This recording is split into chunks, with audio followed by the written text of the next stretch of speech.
పండగలే high power ఉల్లాసం high power ఉత్సాహం high power ఆరోగ్యం హై పవర్ ఆనందం. గుంటూరు వారి XXL మరియు హై పవర్ హార్స్ దేశవాళీ మినపగుళ్ళు. బంధాలు అనుబంధాలు మరింత దృఢంగా మరింత బలంగా.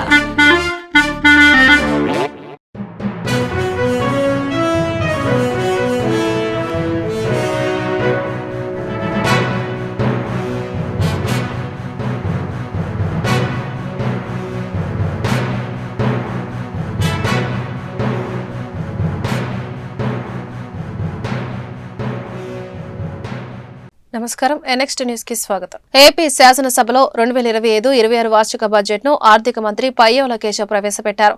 3.22 లక్షల కోట్లతో బడ్జెట్ ను సభ ముందుకు తీసుకొచ్చారు. కూటమి ప్రభుత్వం అధికారంలోకి వచ్చిన తర్వాత తొలిసారిగా పూర్తి స్థాయి బడ్జెట్ ను ప్రవేశపెట్టారు. బడ్జెట్ లో వ్యవసాయానికి 48,000 కోట్లు కేటాయించారు. రెవెన్యూ వ్యయం 2,51,162 కోట్లు. మూలధన వ్యయం అంచనా 40,635 కోట్లు. రెవెన్యూ లోటు 33,185 కోట్లు. ద్రవ్య లోటు 79,926 కోట్లుగా అంచనా వేశారు. అన్నదాత సుఖీభవ కోసం 6,300 కోట్లు.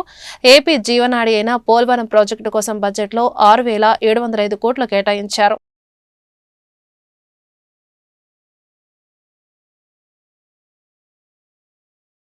స్కూళ్లలో డ్రాప్అవుట్స్ గురించి మనం వింటూ ఉంటాం అధ్యక్ష.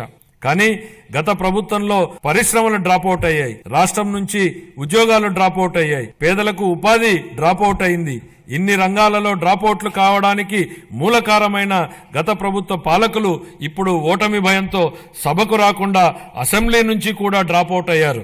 వాళ్ళు ప్రజా జీవితం నుంచి శాశ్వతంగా డ్రాప్ అయ్యే రోజులు అతి త్వరలోనే ఉన్నాయి అధ్యక్ష.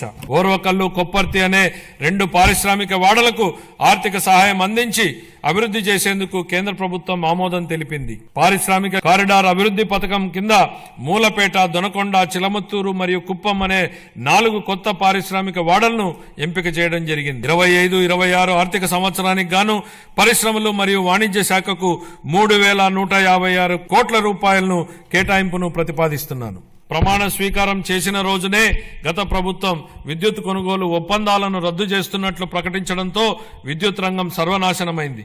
అసమర్థ పాలన, అప్పులు పెరిగి మరియు టారిఫ్ భారం కారణంగా ఈ రంగం 1.29 లక్షల కోట్ల రూపాయలకు పైగా నష్టాలను చవిచూసింది. గౌరవ ముఖ్యమంత్రి గారి దార్శనిక నాయకత్వంలో మన రాష్ట్ర ఇంధన రంగం నేడు పునరుజ్జీవం పొందుతోంది. గ్రీన్ హైడ్రోజన్ ఉత్పత్తిలో 2030 నాటికి భారతదేశం యొక్క మొత్తం ఉత్పత్తిలో 1/3 వంతును సాధించాలనే ధ్యేయంతో రాష్ట్రాన్ని గ్రీన్ హైడ్రోజన్ హబ్ గా మార్చడమే మా ప్రభుత్వ లక్ష్యం. 25-26 ఆర్థిక సంవత్సరానికి గాను ఇంధన శాఖకు 13,600 కోట్ల రూపాయల కేటాయింపును ప్రతిపాదిస్తున్నాను. గత పాలకుల నిర్లక్ష్యం వలన మరియు నిర్వహణ లోపం వలన రాష్ట్ర రహదారులు అధ్వానంగా తయారవడంతో పాటు ఉన్న మౌలిక సదుపాయాల పురోగతి కూడా కొన్ని సంవత్సరాలు వెనుకకు మరలింది. రహదారుల పునరుద్ధరణకు చేపట్టినటువంటి పాట్ హోల్ ఫ్రీ ఆంధ్ర గణనీయమైన పురోగతిని సాధించింది. 25-26 ఆర్థిక సంవత్సరానికి రవాణా, రహదారులు మరియు భవనాల శాఖకు 8,785 కోట్ల రూపాయలను కేటాయింపును ప్రతిపాదిస్తున్నాం. ఆంధ్రప్రదేశ్ పర్యాటక విధానం 24-29 ద్వారా మా ప్రభుత్వం పర్యాటక రంగానికి పరిశ్రమ హోదాను కల్పించడం జరిగింది. ఆంధ్రప్రదేశ్ క్రీడా విధానం 24-29 ద్వారా మెరుగైన క్రీడా సంస్కృతిని పెంపొందించడానికి మరియు క్రీడా నైపుణ్యాలను ప్రోత్సహించడానికి మా ప్రభుత్వం బడ్జెట్ ప్రవేశపెట్టిన అనంతరం పయ్యావుల మాట్లాడుతూ రాష్ట్ర రుణ సామర్థ్యం 0కు చేరుకుందని, అప్పు తీసుకునే శక్తి లేని ఏకైక రాష్ట్రంగా ఏపీ మిగిలిందని అన్నారు. అయినప్పటికీ సీఎం చంద్రబాబు స్ఫూర్తితో బడ్జెట్ రూపొందించినట్లు చెప్పారు. 2014-19 మధ్య రాష్ట్రం 2 అంకెల వృద్ధి సాధించిందన్నారు. సవాళ్లను ఎదుర్కోవడంలో చంద్రబాబు ఆయనే సాటి అని అన్నారు. రాష్ట్ర విభజన కారణంగా రాజధానిని కోల్పోయిన ఏపీకి అమరావతిని ప్రజా రాజధానిగా చేసుకున్నామన్నారు. ప్రజల ఆకాంక్షలకు అనుగుణంగా అమరావతి పనులు పెద్ద ఎత్తున చేపడతామని చెప్పారు. మహారాష్ట్రకు ముంబై, తెలంగాణకు హైదరాబాద్ ఎంత ముఖ్యమో మనకు అమరావతి అంతే ముఖ్యమన్నారు. ప్రధాని మోదీ సహకారంతో ముంబై, హైదరాబాద్ నగరాలకు సరితూగేలా అమరావతిని అభివృద్ధి చేస్తామని పయ్యావుల వెల్లడించారు.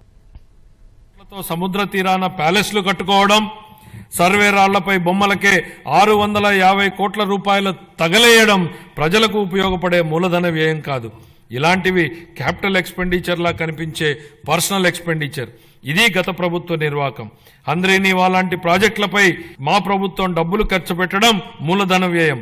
ఇది నాటి పాలకులు ఖర్చు పెట్టిన విధానానికి నేటి పాలకులు ఖర్చు పెడుతున్న విధానానికి ఉన్న వ్యత్యాసం. తక్కువ ఆదాయ వనరులున్న ప్రస్తుత పరిస్థితుల్లో పెద్ద క్యాపిటల్ ఎక్స్పెండిచర్ ప్రాజెక్టులు చేపట్టడానికి వచ్చే ఇబ్బందులను అధిగమించడానికి ప్రణాళికలు రూపొందించాం.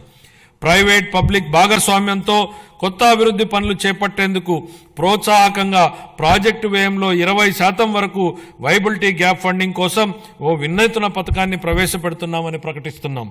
దీనికోసం 2,000 కోట్ల రూపాయల కార్పస్ ఫండ్ ను ప్రతిపాదిస్తున్నాం. దేశం రాష్ట్ర అభివృద్ధికి దోహదపడేదే వ్యవసాయ రంగమని మంత్రి అచ్చెన్నాయుడు అన్నారు. రాష్ట్ర వార్షిక బడ్జెట్ లో భాగంగా వ్యవసాయ బడ్జెట్ ను ఆయన నేడు అసెంబ్లీలో ప్రవేశపెట్టారు. రైతులకు మనసారా నమస్కరిస్తూ వ్యవసాయ బడ్జెట్ ను సభ ముందుంచారు. ప్రధాన వనరైన వ్యవసాయాన్ని ప్రాథమిక రంగంగా గుర్తించామని మంత్రి ఈ సందర్భంగా తెలిపారు. రైతులను స్థితిమంతులుగా చూడాలని ఆకాంక్షిస్తూ స్వర్ణాంధ్ర 2047 లక్ష్యాన్ని సాధించే దిశగా అడుగులు వేస్తున్నట్లు చెప్పారు. వికసిత భారత్ 2047కు అనుసంధానంగా ఏపీని ప్రగతి పదంలో ముందుకు తీసుకెళ్తామని చెప్పారు. 2047 నాటికి $2.4 ట్రిలియన్ ఆర్థిక వ్యవస్థగా రాష్ట్రాన్ని మార్చాలని లక్ష్యంగా పెట్టుకున్నామని మంత్రి వెల్లడించారు. 63 మంది మత్స్యకారులు చేపల వేటలో ప్రమాదవశాత్తు మరణించగా వారి కుటుంబాలకు బకాయా పడినటువంటి 3.15 కోట్లు ఎక్స్గ్రేషియా ఈ ప్రభుత్వం చెల్లించడమైంది. 2025-26 సంవత్సరానికి గాను 8 కోట్లు ప్రతిపాదిస్తున్నాము. ప్రభుత్వం చేసినటువంటి వాగ్దానం ప్రకారం ఆక్వాకల్చర్ రైతులకు వారి ఉత్పత్తి వ్యయాన్ని తగ్గించడానికి ₹50 యూనిట్ చొప్పున విద్యుత్ సరఫరా చేయబడుతుంది. ఆక్వా నాన్ ఆక్వా జోనుల్లో అర్హత కలిగినటువంటి 68,134 ఆక్వా సర్వీస్ కనెక్షన్లకు ఈ సదుపాయం వర్తించుటకు చర్యలు చేపడుతున్నాము. 2026 సంవత్సరం నుండి అమెరికా మరియు ఐరోపా దేశాలకు నిరంతరాయంగా ఆక్వా ఎగుమతులను కొనసాగించుటకు ట్రేసబిలిటీ మరియు సర్టిఫికేషన్ తప్పనిసరి అయినందున రాష్ట్రంలో ఆక్వా సాగు చేయు రైతులందరికీ రిజిస్ట్రేషన్ చేయించుకోవడానికి ప్రభుత్వ పరంగా అవసరమైనటువంటి చర్యలన్నీ చేపడుతున్నాం.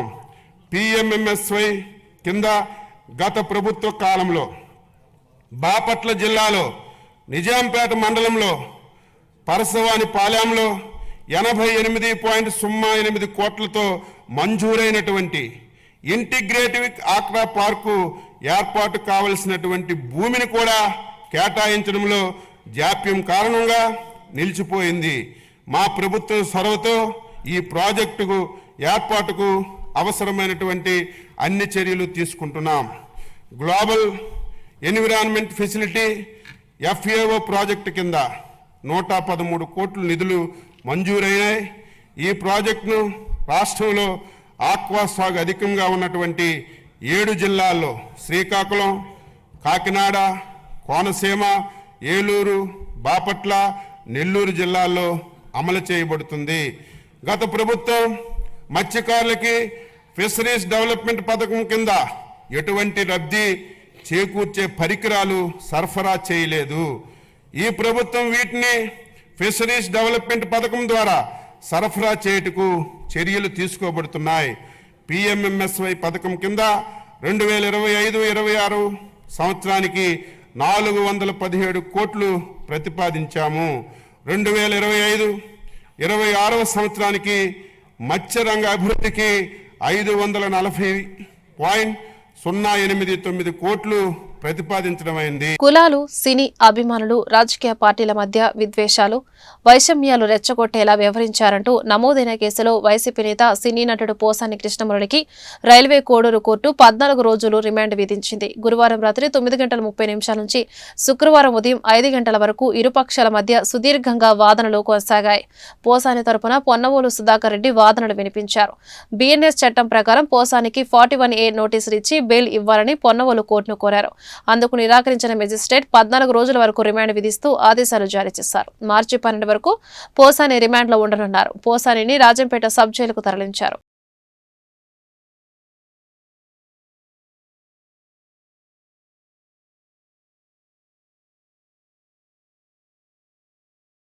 రాజమహేంద్రవరం నగరపాలక సంస్థ ఆధ్వర్యంలో గోదావరి తీరంలో జల ఉత్సవం నిర్వహించారు.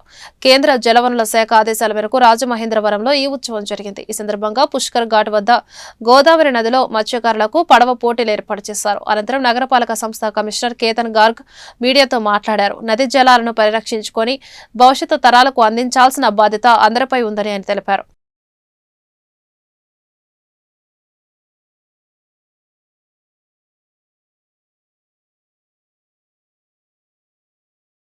జగన్ కుట్రల పట్ల అప్రమత్తంగా ఉండాలని సీఎం చంద్రబాబు టీడీపీ నేతలకు సూచించారు. అసెంబ్లీ కమిటీ హాలులో ఆయన అధ్యక్షతన జరిగిన టీడీఎల్పీ సమావేశంలో కీలక వ్యాఖ్యలు చేశారు. వివేక హత్య, కోడికత్తి డ్రామాల నేపం మన మీద వేశారు. అప్పుడు మనం అప్రమత్తంగా లేకపోవడం వల్ల ఎన్నికల్లో నష్టపోయాం. నాడు ఇంటెలిజెన్స్ వ్యవస్థ కూడా కుట్రలను పసిగట్టలేకపోయింది. తాడేపల్లి ప్యాలెస్ వద్ద జరిగిన అగ్ని ప్రమాదంలోనూ కుట్ర కోణం ఉంది. ఆ ప్రమాదంపై సీసీటీవీ ఫుటేజ్ కోరినా ఇవ్వలేదు అని సీఎం అన్నారు.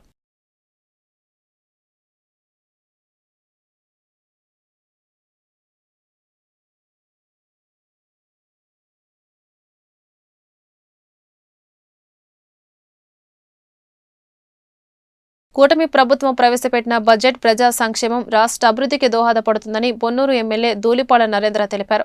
ఇది ముమ్మాటికి ప్రజా బడ్జెట్ అన్నారు. సంక్షేమం పేరుతో వైసీపీ పాలనలో దోపిడీ జరిగిందని ఆరోపించారు. ఇందుకు నిదర్శనమే జగనన్న కాలనీలు అన్నారు. గుంటూరులో ఆయన మీడియాతో మాట్లాడుతూ ఎన్నికల హామీలను చిత్తశుద్ధితో అమలు చేస్తున్నామన్నారు. పేదోడి సొంతింటి కల సాకారం అవుతుందన్నారు. రైతు ఇబ్బందులు ఉంటే సాయం చేసే తత్వం టీడీపీ రక్తంలోనే ఉందన్నారు. ప్రత్యేక పరిస్థితులను ఎదుర్కొంటున్న మిర్చి రైతుకు గిట్టుబాటు ధర కల్పిస్తామన్నారు. పూర్తి స్థాయి బడ్జెట్ని ప్రవేశపెట్టడం జరిగింది. దాదాపు 3,22,00,000 కోట్ల రూపాయలతో బడ్జెట్ని పూర్తి స్థాయి బడ్జెట్ని ప్రవేశపెట్టడం జరిగింది. జగన్మోహన్ రెడ్డి యొక్క ముఖ్యమంత్రిగా గత 5 సంవత్సరాల కాలంలో బయట నుండి చూసిన విధ్వంసం కంటే మేము అధికారంలోకి వచ్చిన తర్వాత లోన చూస్తే అంతకంటే ఎక్కువ విధ్వంసం జరిగింది. ఎందుకంటే ఆర్థికంగా ఏదైతే గతంలో సంక్షేమం పేరు మీద దోపిడీ జరిగిందో మనం చూసాం. జగనన్న కాలనీల పేరు మీద భూమి దగ్గర నుంచి దానికి గ్రావెల్ తోలే దగ్గర నుంచి కరెంటు స్తంభాల దగ్గర నుంచి ప్రతిదీ దోపిడీయే. జగనన్న కాలనీలు ఏంటంటే దోపిడీ మార్పుకి ఒక నిదర్శనం. ఇవాళ కూడా కళ్ళ ముందు కనపడతాయి ఇవన్నీ. సంక్షేమం పేరు మీద పెద్ద ఎత్తున దోపిడీ చేశారు.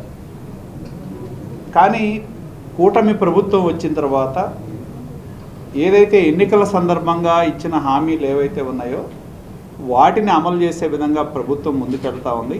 అధికారంలోకి రాగానే మేము ఎన్నికలకు చెప్పాం, మీ ఒక్క ఓటు 1000 రూపాయల పెన్షన్ పెంచుతుంది, మీ జీవితాలను మారుస్తుందని చెప్పడం జరిగింది. మరి మంచం మీద ఉన్న వాళ్ళకి ఒక కుటుంబానికి 15,000 రూపాయల పెన్షన్ రావడం అంటే మామూలు విషయం కాదు. ఒక్క ఓటుతో కూటమి ప్రభుత్వం వచ్చిన తర్వాత పెన్షన్ని పూర్తి స్థాయిలో పెంచడం జరిగింది. అదేవిధంగా ఎన్నికల హామీల్లో అమల్లో భాగంగా ఈ పూర్తి స్థాయి బడ్జెట్లో 2 అంశాలు ప్రధానంగా పెట్టారు. రైతులకి రైతు భరోసా కింద 20,000 రూపాయలు ఇవ్వాలని చెప్పి, అలాగే తల్లికి వందనం పేరుతో రేపు మే నుండి, ఎందుకంటే అటు రైతులకు కానీ స్కూల్స్ కానీ జూన్ నుండి మొదలవుతాయి వ్యవసాయ పనులు కాబట్టి ఈ 2 పథకాలు మే నెల నుండి ప్రారంభించాలని ఎన్నికల హామీల్లో అమల్లో భాగంగా ఈ బడ్జెట్లో దానికి కేటాయింపులు చేయటం జరిగింది. అలాగే ప్రాధాన్యత క్రమంగా ఇరిగేషన్ కూడా చాలా ప్రాధాన్యత ఈ ప్రభుత్వం ఇస్తూ ఉంది.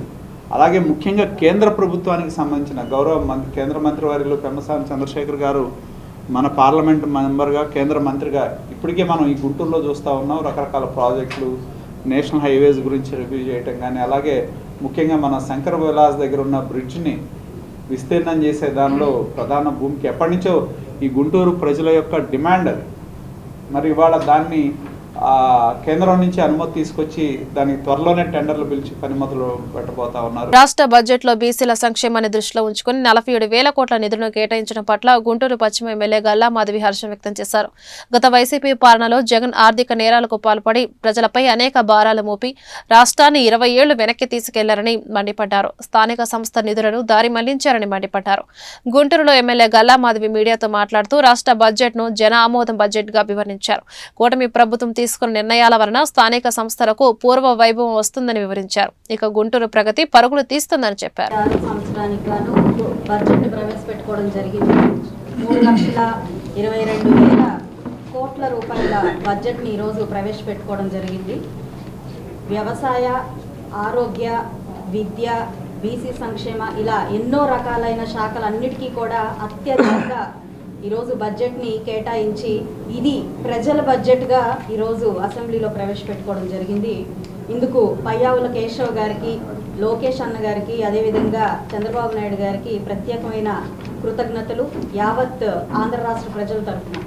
అయితే ఈరోజు బీసీ వెల్ఫేర్కి మనం సంబంధించి చూసుకుంటే దాదాపుగా 47,000 కోట్ల రూపాయలు బీసీ సంక్షేమానికి ఈరోజు కేటాయించి బీసీల అభివృద్ధే ధ్యేయంగా పనిచేస్తుంది ఈ ఎన్డీఏ కూటమి ప్రభుత్వం అని చెప్పి మరొకసారి నిరూపించుకోవడం జరిగింది. గత బడ్జెట్లతో మనం పోల్చుకుంటే అత్యధిక భారీ కేటాయింపులు బీసీ వెల్ఫేర్కి ఈరోజు కేటాయించడం జరిగింది. ఇందుకు ఎన్నో రకాలుగా వెనకబడిపోయి ఉన్న బీసీ ప్రజలందరూ కూడా ఈ యొక్క బడ్జెట్ చూసి ఆశా వ్యక్తం చేస్తూ ఉన్నారు. ముందుకి అభివృద్ధి పదంలో ముందుకు వెళ్తాము అని చెప్పి ఆశాజనకంగా ఉన్నారు. ఇందుకు మన బీసీ వెల్ఫేర్ శాఖ మంత్రి గారు సవితా గారికి, అదేవిధంగా కేశవ్ గారికి ప్రత్యేకమైన కృతజ్ఞతలు తెలుపుతున్నాము. అదేవిధంగా ఈరోజు మున్సిపాలిటీ చూసుకుంటే, మున్సిపల్ కార్పొరేషన్ మనం చూసుకుంటే నిధులన్నీ కూడా డైవర్ట్ అయిపోయి మనకి సీఎం ఫండ్కి వెళ్ళిపోయిన పరిస్థితి మనం గడిచిన 5 సంవత్సరాల్లో చూసాము.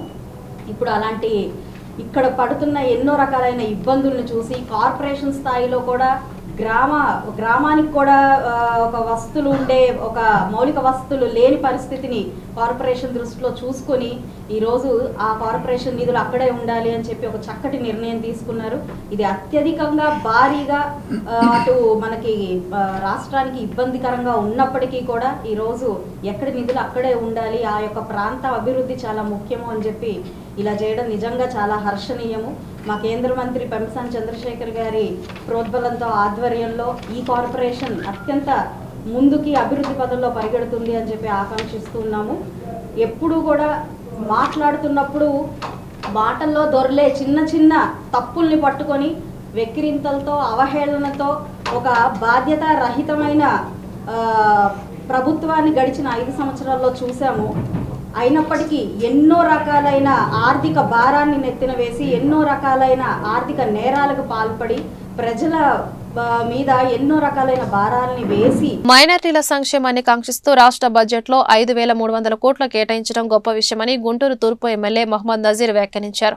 కూటమి ప్రభుత్వ పాలనలో మైనార్టీల సంక్షేమం బ్రహ్మాండంగా కొనసాగుతోందని పేర్కొన్నారు. గుంటూరులో ఆయన మీడియాతో మాట్లాడుతూ రాష్ట్ర ప్రభుత్వం ప్రవేశపెట్టిన బడ్జెట్ అన్ని వర్గాల అభివృద్ధికి న్యాయం చేసేలా ఉందన్నారు.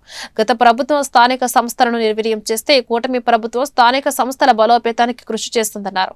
కూటమి నగర అభివృద్ధికి కూటమి ప్రభుత్వం కట్టుబడి ఉందన్నారు. రాష్ట్ర బడ్జెట్ను ప్రవేశపెట్టినటువంటి ఆంధ్ర రాష్ట్ర ప్రభుత్వ ముఖ్యమంత్రిగా ఉన్నటువంటి చంద్రబాబు నాయుడు గారికి, ముఖ్యంగా ఆర్థిక శాఖ మంత్రి కేశవ్ గారికి ప్రత్యేకమైనటువంటి ధన్యవాదాలు తెలుపుతా ఉన్నాం. ముఖ్యంగా గతంలో ఎప్పుడు లేని చూసాం మేమందరం కూడా. స్థానిక సంస్థల నిధులన్నీ కూడా మూటగట్టుకొని స్థానిక సంస్థలను నిర్వీర్యం చేసేటువంటి పరిస్థితుల నుంచి ఈరోజు గౌరవ ముఖ్యమంత్రి గారు స్థానిక సంస్థల ఆర్థిక అభివృద్ధి, వాటి అభివృద్ధి కోసం వాటికి సంబంధించినటువంటి నిధులు పూర్తిగా వారే వినియోగించుకునేటువంటి విధంగా ఈరోజు బడ్జెట్లో 200 కోట్ల రూపాయలు ఎవరి కార్పొరేషన్కి సంబంధించినటువంటి నిధులు వాళ్ళు సద్వినియోగం చేసుకునేటువంటి ఆలోచన చేయడం, దాన్ని బడ్జెట్లో ప్రవేశపెట్టడం చాలా సంతోషమైనటువంటి విషయం. అంతేకాకుండా ముఖ్యంగా నగరాల్లో ఉంటున్నటువంటి వాళ్ళకి గృహ కల్పన కోసం ఎస్సీ, ఎస్టీ, బీసీలకు సంబంధించినటువంటి వర్గాలకు 50,000, 75,000 రూపాయలు హౌసింగ్ స్కీమ్స్ కింద ఇచ్చేటువంటి సబ్సిడీని పెంచేటువంటి కార్యక్రమంతో పాటు ముఖ్యంగా నగరంలో ఉన్నటువంటి వేస్టేజ్ ఏదైతే ఉందో దాని నుంచి వెల్త్ క్రియేషన్ కోసం అవసరమైనటువంటి కార్యక్రమాలు చేయడానికి ఈరోజు పెద్ద ఎత్తున బడ్జెట్లో కేటాయింపులు చేయడం జరుగుతూ ఉంది.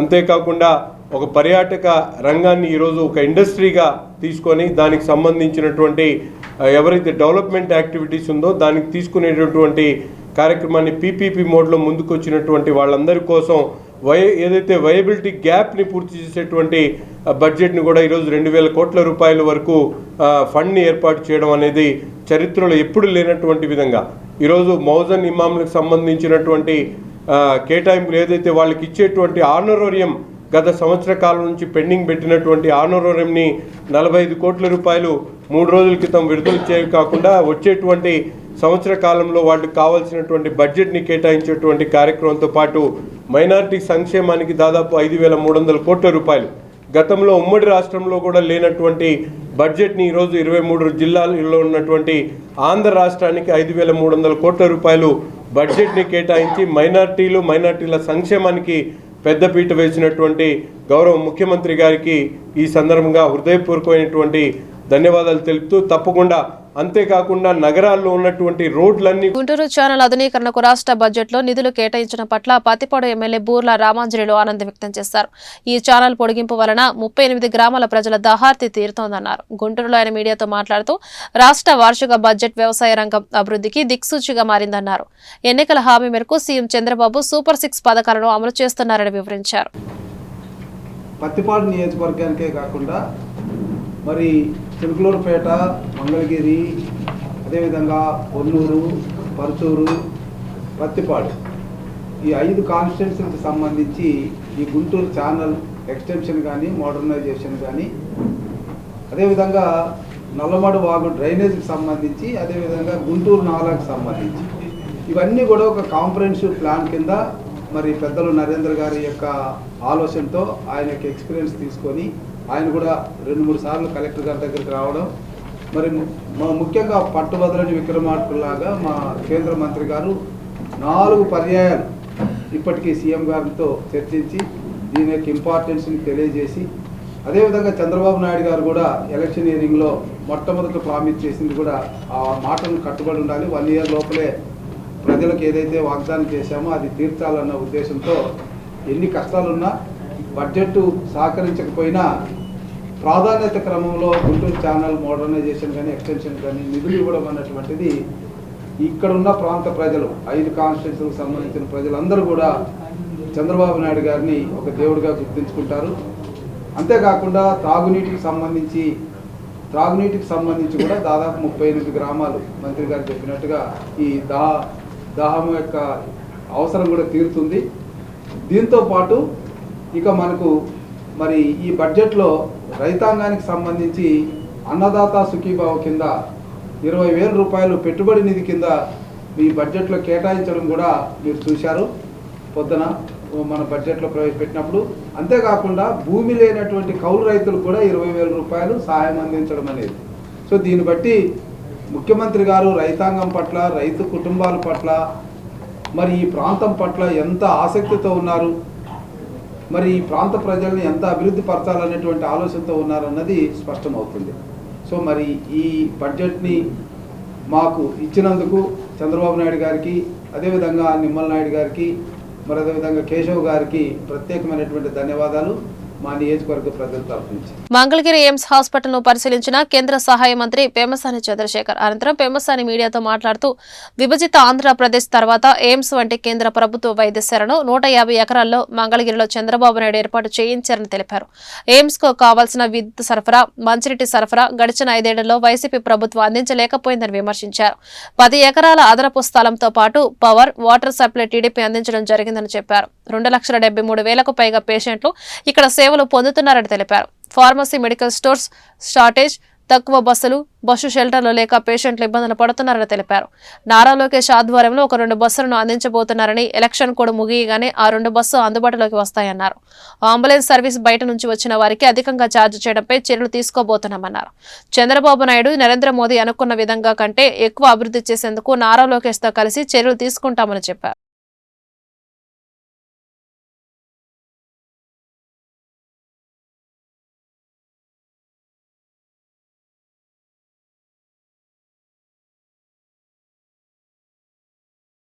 ఆంధ్రప్రదేశ్ ఏర్పడిన తర్వాత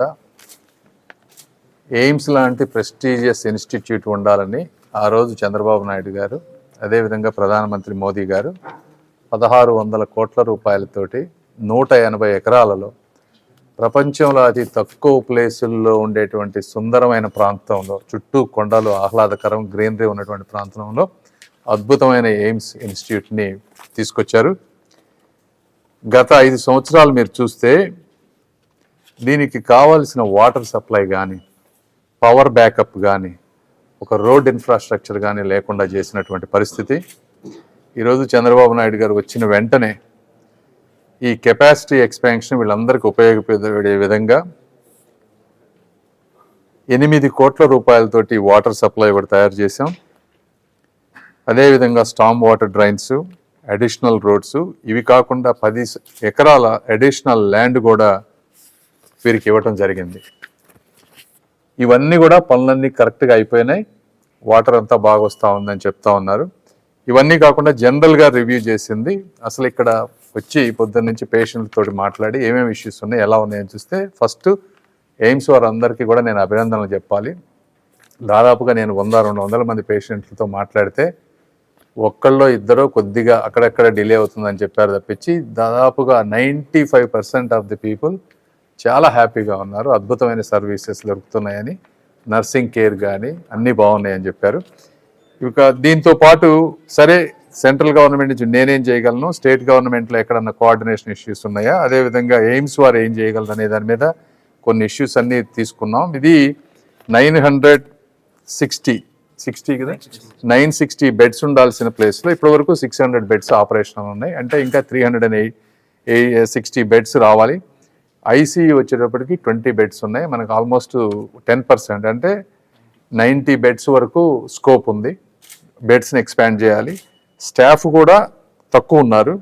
ఆ స్టాఫ్ని ఎక్స్పాండ్ చేస్తే నంబర్ ఆఫ్ సర్జరీస్ కానీ, number of out patient visits కానీ, ఈరోజు చూస్తూ ఉంటే నంబర్ ఆఫ్ విజిట్స్ ఇవన్నీ కూడా ర్యాపిడ్గా ఎక్స్పాండ్ అవుతూ ఉన్నాయి. 2019లో పెట్టినప్పుడు అవుట్ పేషెంట్ విజిట్స్ అవన్నీ చూస్తే 50,000 అవుట్ పేషెంట్ విజిట్స్ ఉంటే 2024 ఈ ఇయర్ వచ్చేటప్పటికి 7.5 లక్షల అవుట్ పేషెంట్ విజిట్స్ ఉన్నాయి ఈ రోజున. ఉమ్మడి కృష్ణా, గుంటూరు జిల్లాల పట్టభద్రుల ఎమ్మెల్సీ ఎన్నికల్లో కూటమి అభ్యర్థులు ఓడిపోతారనే భయంతో అక్రమాలకు, దాడులకు, బెదిరింపులకు పాల్పడ్డారని, దీనిని మేము తీవ్రంగా ఖండిస్తున్నామని సిపిఎం నాయకులు పాసెం రామారావు నేతాజీ అన్నారు. పీడీఎఫ్ అభ్యర్థికి ఏజెంట్గా ఉన్నటువంటి కార్తిక్ మీద దాడి చేయడం, ఏజెంట్లను బయటికి నెట్టవేయడం, ప్రశ్నించిన వారిపై కేసులు పెట్టడం అమానుషమని అన్నారు. ఎమ్మెల్యేలు, మంత్రులు వచ్చి హడావిడి చేశారని విమర్శించారు. స్వేచ్ఛగా ఓటు వేసుకునే అవకాశం ఓటర్లకు ఇవ్వాలని అన్నారు. ఎంత భయపెట్టినా కేఎస్ లక్ష్మణరావు సానుభూతి ఓటర్లు వచ్చి వేటు వేశారని తెలిపారు. పట్టభద్రుల ఎమ్మెల్సీ ఎన్నికల్లో సంఘాల నాయకులు మాత్రమే పోటీ చేసేవారని, కానీ ఇప్పుడు రాజకీయ నాయకులు పోటీలో చేయడం సిగ్గుచేటని అన్నారు. హెల్ప్ డెస్క్ ముసుగులో కొంతమంది కాలేజీ విద్యార్థులు ఆలపాటి రాజాకు ఎన్నికల ప్రచారం చేశారని తెలిపారు. పీడీఎఫ్ మద్దతుదారులపై దాడి చేయడం జరిగిందని పోలీసులకు ఫిర్యాదు చేసినా వారిలో ఎలాంటి స్పందన లేదని అన్నారు. ఇప్పుడు తాత్కాలికంగా గెలవచ్చు గానీ రాబోయే జనరల్ ఎన్నికల్లో ప్రజలు తగిన బుద్ధి చెబుతారని అన్నారు. ఈ అక్రమాలన్నిటిపై విచారణ జరిపి తగిన చర్యలు తీసుకోవాలని డిమాండ్ చేశారు. కృష్ణా, గుంటూరు పట్టభద్రుల నియోజకవర్గానికి ఎన్నికలు జరిగినాయి. ఎన్నికల్లో యథేచ్ఛగా అధికార దుర్వినియోగం జరిగింది. మీరు పరిశీలిస్తే మధ్యాహ్నం నుంచి జిల్లాలో అనేక చోట్ల గుంపులుగా తెలుగుదేశం నాయకత్వం రావడం, 100 మీటర్లు దూరం అవతల ఉండాలి, కానీ పోలింగ్ బూతుల్లోకి వెళ్ళటం, పోలింగ్ బూతులు ఎదురుగా ఆ గేట్ ఎదురుగానే ఉండటం, ప్రచారం చేయటం, అదేవిధంగా ఏజెంట్లని బెదిరించడం అనేటువంటి సర్వసాధారణంగా నిన్న జరిగింది. డబ్బు పంపిణీ చేశారు. కొన్ని చోట్ల మద్యం కూడా పంపిణీ చేసినటువంటి దాఖలాలు ఉన్నాయి. ప్రజాస్వామ్య వ్యవస్థలో ఎవరి ఓట్లు వాళ్ళు స్వేచ్ఛగా వినియోగించుకునేటువంటి అవకాశం ఉండాలి. మీరు అధికారంలో లేనప్పుడు ప్రతిపక్షాన్ని విమర్శించారు, కానీ ఈరోజు మీరు చేసింది ఏంది? ఈ 2ో 3ఓ సీట్లు ఎమ్మెల్సీ సీట్లు గెలవకపోతే ఈ ప్రభుత్వానికి జరిగేటువంటి నష్టమేం లేదు, ఈ ప్రభుత్వం పడిపోయేటువంటి పరిస్థితి లేదు. వాస్తవంగా గ్రాడ్యుయేట్స్, టీచర్స్కి సంబంధించినటువంటి ఎమ్మెల్సీలలో ఎవరు పోటీ చేయాలి? వాళ్ళ సంఘాలకు సంబంధించినటువంటి వాళ్ళు పోటీ చేయాలి. ఆ సమస్యల మీద అవగాహన ఉన్నటువంటి వాళ్ళు పోటీ చేయాలి. డైరెక్ట్గా పార్టీలను దించారు. పార్టీలను దించిన తర్వాత 3 పార్టీలు తెలుగుదేశం, జనసేన, బీజేపీ కలిసి ఎందుకు భయపడుతున్నారు? మీరు భయపడాల్సిన అవసరం ఉంది. స్వేచ్ఛగా ఓటేసుకొని ఇవ్వచ్చు కదా. అంటే కింద ప్రజలు ఖచ్చితంగా తెలుగుదేశం ఓడిపోద్ది అనేటువంటి వాతావరణం వచ్చిన తర్వాత అధికార దుర్వినియోగం జరిగింది. సమస్య ఏంటంటే పోలీసులు, అధికార యంత్రాంగం ప్రేక్షక పాత్ర వహించారు. బెదిరిస్తున్నా కూడా ప్రేక్షక పాత్ర వహించారు. కొంతమంది ఎమ్మెల్యేలు హిందూ కాలేజీ బూత్లోకి పత్తిపాడు ఎమ్మెల్యే గారు వచ్చారు. గట్టిగా నిలదీశారు, ఏజెంట్లు నిలదీశారు. ఆయనకేం సంబంధం? అంటే ఎమ్మెల్యే అయితేనో ఎంపీ అయితేనో డైరెక్ట్గా ఏజెంట్ కాకుండా, రిలీవర్ కాకుండా పోయి బూతుల్లో ఏం చేస్తారు వాళ్ళు? ఎవరిచ్చారు హక్కు? అందుకని చెప్పేది ఒకటి చేసేది ఒకటిగా కూటమి ప్రభుత్వం ఉండకూడదు. ఈ రకంగా అధికార దుర్వినియోగం చేయడం అనే దాన్ని సిపిఎం పార్టీ తీవ్రంగా ఖండిస్తుంది. వీటన్నింటినీ ఎలక్షన్ కమిషనర్కి వాళ్ళకి పీడీఎఫ్ తరఫున వాళ్ళు కంపల్సరీగా కంప్లైంట్ చేస్తారు. కంప్లైంట్ చేయటమే కాదు, జరిగినటువంటి కృష్ణా గుంటూరు పట్టభద్రుల ఎమ్మెల్సీ ఎన్నికల్లో సాధారణ ఎన్నికలకు మించినటువంటి అక్రమాలు చోటు చేసుకున్నటువంటిది మనకు కనిపిస్తూ ఉంది. జనరల్గా పట్టభద్రుల నియోజకవర్గం ఎన్నికలని చెప్పేసానంటే మేధావులతో కూడినటువంటి ఎన్నికలని చెప్పేసని, సాధారణ ఎన్నికల కంటే భిన్నమైనటువంటి పద్ధతుల్లో అత్యంత ప్రజాస్వామిక పద్ధతుల్లో ఎన్నికలు జరుగుతాయి అని చెప్పేసి ప్రజలందరూ భావిస్తుంటారు. జరగాల్సిన పద్ధతి కూడా అదే. దానికి భిన్నంగా ఈ ఎన్నికల సందర్భంగా పోలింగ్ ముందు రోజే అధికార పార్టీకి సంబంధించినటువంటి వ్యక్తులు, ప్రత్యర్థులుగా ఉన్నటువంటి లక్ష్మణరావు గారు, పీడీఎఫ్ అభ్యర్థి లక్ష్మణరావు గారు, వాళ్ళ మద్దతుదారులుగా ఉండేటువంటి ప్రజా సంఘాల కార్యకర్తలందరినీ బెదిరింపుల దగ్గర నుంచి అక్రమాలు ప్రారంభమైనాయి. కొన్ని బూతుల్లోకి ఏజెంట్లుగా వస్తారనుకున్నటువంటి వాళ్ళకి ముందుగానే మీరు బూతుల్లోకి వస్తే మిమ్మల్ని లాక్ కొడతామని చెప్పేసి అనేటువంటి హెచ్చరికలు జారీ చేశారు. పోలింగ్ రోజు నేరుగా పోలింగ్ ఏజెంట్లుగా కూర్చున్నటువంటి వాళ్ళని పోలింగ్ స్టేషన్లోనే ఈ డబ్బులు తీసుకొని మీరు బయటికి వెళ్ళిపోండి అని చెప్పేసి అనేటువంటిది ప్రలోభ పెట్టేటువంటి పని చాలా పోలింగ్ కేంద్రాల్లో చేయటం అనేటువంటి జరిగింది. దానికి నిరాకరించి స్టేషన్లో కూర్చున్నటువంటి వాళ్ళని, పోలింగ్ కేంద్రంలో కూర్చున్నటువంటి వాళ్ళని బెదిరింపులు పాల్పడ్డారు. బెదిరించినా సరే లెక్క చేయకుండా అక్రమాలని నిలేస్తున్నందుకు గాను దుగ్గిరాల పోలింగ్ కేంద్రంలో తప్పుడు కేసు పెట్టించి పోలింగ్ ఏజెంట్ మీద పోలీసుల చేత బయటికి లాగించినటువంటి పరిస్థితిని మనం చూసాం. అట్లాగే ఆశ్చర్యకరమైనటువంటిది, పోలింగ్ కేంద్రాల లోపలే వందల మంది అధికార పార్టీకి సంబంధించిన కార్యకర్తలు గుమిగూడి పోటేసి వచ్చినటువంటి వాళ్ళందరి ఏళ్ళు మీద ఉన్నటువంటి ఇంకుని అక్కడికక్కడే చెరిపేసి మళ్ళీ అక్కడి నుంచి అక్కడే లోపల నుంచి లోపలే దొంగోట్లు వేయటం కోసం అని చెప్పేసి ఒక పెద్ద ముఠాలు పోలింగ్ కేంద్రం లోపలే తెస్టేసినటువంటి పరిస్థితిని మనం చూసాం. వీటన్నిటి మీద వాళ్ళందరూ పోలీసులు, అట్లా పోలింగ్ సిబ్బంది వీళ్ళందరి సమక్షంలోనే ఇటువంటివన్నీ కూడా జరుగుతూ ఉన్నాయి. వీటి మీద స్థానికంగా ఉండేటువంటి కార్యకర్తలు పోలీసులకి, ఇతర పోలింగ్ సిబ్బందికి అనేక సార్లు ఫిర్యాదు చేసినప్పటికి కూడా వాళ్ళు ఏ రకమైనటువంటి స్పందన లేదు. పైగా కొన్ని పోలింగ్ కేంద్రాల్లో పోలింగ్ సిబ్బందికి ఉండేటువంటి వాళ్ళు ఓటర్లని ఐడి కార్డులు ఏమి అడగకుండా స్లిప్ తీసుకొచ్చినటువంటి వాళ్ళందరికీ ఓట్లు వేయించేదానికి అనుమతించారు. అటువంటి ఆంధ్రప్రదేశ్లో కులతత్వం, మతతత్వం పెరుగుతున్న నేటి పరిస్థితుల్లో శాస్త్రీయ దృక్పథాన్ని పెంపొందించే ప్రజా సైన్స్ ఉద్యమం ఎంతగానో అవసరం ఉందని జన విజ్ఞాన వేదిక వ్యవస్థాపక ప్రధాన కార్యదర్శి వల్లంరెడ్డి లక్ష్మారెడ్డి పేర్కొన్నారు. ఈ సందర్భంగా ఆయన మాట్లాడుతూ, జన విజ్ఞాన వేదిక ఆంధ్రప్రదేశ్లో 1988 జాతీయ సైన్స్ ఉద్యమం రోజు ఫిబ్రవరి 28న విజయవాడలోని తుమ్మలపల్లి కళాక్షేత్రంలో ఏర్పడిందని అన్నారు. జన విజ్ఞాన వేదిక ఆవిర్భావ దినోత్సవం మరియు జాతీయ సైన్స్ దినోత్సవం రోజు ఫిబ్రవరి 28న తమ అనుభవాలను పంచుకోవడం సంతోషంగా ఉందన్నారు. వేదిక నేడు ఆవిర్భావ దినోత్సవం 1988 ఫిబ్రవరి 28న జాతీయ సైన్స్ దినోత్సవం రోజున విజయవాడలోని తుమ్మలపల్లి కళాక్షేత్రంలో జన విజ్ఞాన వేదిక ఆవిర్భించింది. గత 37 సంవత్సరాలుగా జన విజ్ఞాన వేదిక ఆంధ్రప్రదేశ్లో బహుముఖ కార్యక్రమాల్ని నిర్వహించింది. జన విజ్ఞాన వేదిక ఆవిర్భావ సదస్సులో నన్ను వల్లంరెడ్డి లక్ష్మణరెడ్డిని ప్రధాన కార్యదర్శిగాను, ప్రముఖ శాస్త్రవేత్త డాక్టర్ వినోద్ గౌర్ గారు ఎన్జీఆర్ఐ డైరెక్టర్, వారిని చైర్మన్గా ఎన్నుకోవడం జరిగింది. అనంతరం ఆంధ్రప్రదేశ్లో జన విజ్ఞాన వేదిక అక్షరాస్యత ఉద్యమంలోనూ, సైన్స్ ఉద్యమంలోనూ, అనేక సామాజిక, ఆర్థిక, రాజకీయ కార్యక్రమాల్లోనూ ఘనంగా పాల్గొంది. ప్రధానంగా అక్షరాస్యత ఉద్యమం ఆంధ్రప్రదేశ్లో ఎన్నో ప్రయోజనాల్ని కలిగించింది. 1991, 2001 మధ్య ఆంధ్రప్రదేశ్లో అక్షరాస్యత 17% పెరగడానికి తోడ్పడింది. బడియుడి పిల్లలు బడిలో ఉండాలి, పనిలో కాదు అనే భావాన్ని నిరక్షరాస్యుల్లో పెంచి ప్రాథమిక పాఠశాలల యొక్క హాజరు శాతం గణనీయంగా పెంచగలిగింది. అశాస్త్ర ఉద్యమం, నెల్లూరు జిల్లాలో దోబగుంటలో సారా వ్యతిరేక ఉద్యమానికి నాంది పలికి రోషం లాంటి వారి నేతృత్వంలో ఆంధ్రప్రదేశ్లో మద్య వ్యతిరేక ఉద్యమం ప్రబలం కావడానికి, వేగంగా పెరగడానికి తోడ్పడింది. స్వర్గీయ ఎన్టీ రామారావు నేతృత్వంలో సంపూర్ణ మద్య నిషేధం అమలైంది. 16 నెలల పాటు ఆంధ్రప్రదేశ్లో మద్యం లేకుండా మద్యరహిత సమాజం ఏర్పడింది. నేరాలు, హత్యలు, అత్యాచారాలు, ప్రమాదాలు గణనీయంగా తగ్గినాయి. పేదల యొక్క ఆదాయాలు గణనీయంగా పెరిగినాయి. పెరిగిన ఆదాయాలను పొదుపు చేసుకోవడానికి మహిళల్లో పొదుపు ఉద్యమం ప్రారంభమైంది. డ్వాక్రా గ్రూపులు ఏర్పడినాయి. ఇలాంటి మహత్తర ఉద్యమాలకి నాంది పలికింది, పునాది వేసింది జన విజ్ఞాన వేదిక. కానీ అనంతర కాలంలో జన విజ్ఞాన వేదిక 2-3 ముక్కలుగా విడిపోవటం వలన ఈనాడు అంత బలంగా ప్రజా ఉద్యమాల్ని నిర్మించలేకపోతున్నాం.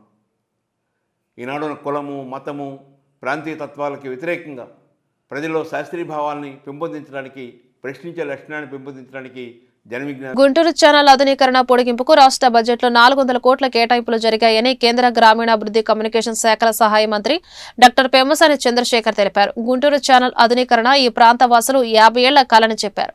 ఈ ప్రాజెక్టు పూర్తయితే సాగు, తాగునీరుకు దిగులు లేదన్నారు. అలాగే కృష్ణా డెల్టాకు సాగునీరు విడుదల చేయడం జరిగిందన్నారు. గుంటూరులో ఆయన మీడియాతో మాట్లాడుతూ రాష్ట్ర బడ్జెట్ ఏపీ ప్రగతికి దోహదపడుతోందన్నారు. గత వైసీపీ ప్రభుత్వం అన్ని వర్గాల ప్రజలను మోసం చేసిందని గుర్తు చేశారు. కూటమి ప్రభుత్వం చెప్పిన విధంగానే ఎన్నికల హామీలను అమలు చేస్తుందని వివరించారు. ఈరోజు గౌరవ ముఖ్యమంత్రి గారు పెట్టినటువంటి బడ్జెట్ గురించి మాట్లాడదామని ఈ సమావేశం పెట్టాం. ఇందులో ముఖ్యంగా గుంటూరు జిల్లా వాసుల 50 సంవత్సరాల కళ గుంటూరు ఛానల్ ఏదైతే ఉందో ఇది 2019కి ముందు దాదాపు 200 కోట్ల రూపాయలతో ఆ రోజు చంద్రబాబు నాయుడు గారు ప్రొవిజన్ ఇచ్చినప్పుడు వచ్చిన వైసీపీ గవర్నమెంట్ దాన్ని పూర్తిగా పక్కన పడవేసింది. మళ్ళీ ఇప్పుడు మేము వచ్చిన తర్వాత గత 8 నెలల్లో మళ్ళీ అంత రివైజ్డ్ కాస్ట్లన్నీ ఎస్టిమేట్ చేయించి డిపిఆర్లు చేయించి బోత్ కెనాల్ ఎక్స్టెన్షను, మోడర్నైజేషన్ రెండింటికి విడివిడిగా చంద్రబాబు నాయుడు గారిని, రామాంజనేయులు గారు, నరేంద్ర గారు, నేను ముఖ్యంగా, ఎందుకంటే మా ఈ నియోజకవర్గాల్లో మోడర్నైజేషన్ నరేంద్ర గారు, దానికి ఎక్స్టెన్షను ప్రత్తిపాడు, పర్చూరు, చిలకలూరిపేట ఈ నియోజకవర్గాలన్నింటిలో కూడా ఉపయోగపడేటువంటి పరిస్థితి కాబట్టి వారిని కోరటం జరిగింది. చాలా ఇబ్బందులు ఉన్నా కూడా ఈ రోజున 100 కోట్ల రూపాయలు ల్యాండ్ ఎక్విజిషన్కి ఇమీడియట్గా, అదేవిధంగా 300 కోట్ల రూపాయలు ఛానల్ ఎక్స్టెన్షన్కి బడ్జెట్లో ప్రొవిజన్ పెట్టారు. కాబట్టి ప్రాంతవాసులందరికీ కూడా ఇది ఒక మంచి రోజు. దీనివల్ల ప్రస్తుతం ఉన్నటువంటి 47 కిలోమీటర్ల ఛానల్ ఇంకొక 27 కిలోమీటర్ల విస్తరణ జరుగుతుంది. దీనివల్ల ఆయకట్టు 9,600 ఎకరాలు ఇప్పుడు ఉంటే అది 38,400 ఎకరాలు అడిషనల్గా ఆయకట్టు వచ్చేటువంటి పరిస్థితి. అందులో ప్రతిపాడు ఒక్కదానికి 27,000 ఎకరాలు ప్రయోజనం పొందుతుంది. ప్రతిపాడు గ్రామాల్లో ఉన్నటువంటి తాగునీటి సమస్యలు 39 గ్రామాలకి ఇది పూర్తిగా 1,30,000 మందికి ఇది పూర్తిగా ఉపయోగపడేటువంటి పరిస్థితి. ఇంకో 10 గ్రామాలు మిగిలిన నియోజకవర్గాలకు కూడా ఉపయోగపడుతుంది. వీటితో పాటు ఎందుకంటే ఇనిషియల్గా కెనాల్ నేరోగా ఉంది, టైలెంట్కి వాటర్ వెళ్ళాలంటే లిఫ్ట్ ఇరిగేషన్లు కావాలి. సో ఈ ఛానల్లో 4 టోటల్గా లిఫ్ట్లు కూడా పెడతా ఉన్నారు. ఒకటి మంగళగిరి దగ్గర, తర్వాత మధ్యలో ఇంకొక 3 లిఫ్ట్లు, టోటల్ 4 లిఫ్ట్లు కలిపి 441 ఎకరాల భూసేకరణ జరగబోతోంది ఇందులో. సో ఇది టోటల్గా ఈ గుంటూరు ఛానల్కి సంబంధించినటువంటి విషయం. దీనికి సహకరించినటువంటి మా ఎమ్మెల్యేలు నరేంద్ర గారికి, రామాంజనేయులు గారికి, దీన్ని తీసుకొని వర్క్ చేసినటువంటి ఇంజనీరింగ్ అధికారులకి, నిమ్మల రామానాయుడు గారికి, పయ్యావుల కేశవ్ గారికి, అందరికంటే ముఖ్యంగా శ్రీ నారా చంద్రబాబు నాయుడు గారికి అండ్ లోకేష్ గారికి ఇద్దరికి కూడా మనస్ఫూర్తిగా గుంటూరు ప్రాంత ప్రజల తరపున కృతజ్ఞతలు తెలుపుతా ఉన్నాను. సమాప్తం. నమస్కారం.